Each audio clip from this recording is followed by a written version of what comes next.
Hello guys, in this tutorial you will learn how you can add a beat or bass line to your audio tracks and projects on LMMS. So let us guide you through this. So guys, navigate to the song editor for your project here on LMMS.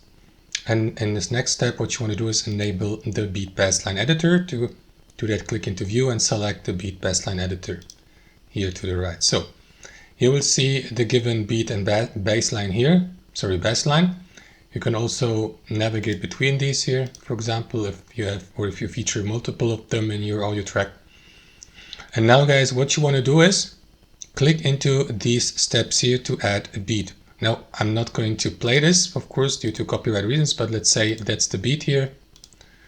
And you can also unselect it or customize it or use these buttons here, for example, to add more of these steps and to add more or to customize your beat, as you can see. And that's how it works. You can change the volume here, the panning, and also customize the beat/bass line type here. But due to copyright reasons, I'm not going to play this. So if you'd like to play it, here's the play/pause button to listen to it in the preview. And that's how it works, guys. Thanks for watching, and I'll see you next time.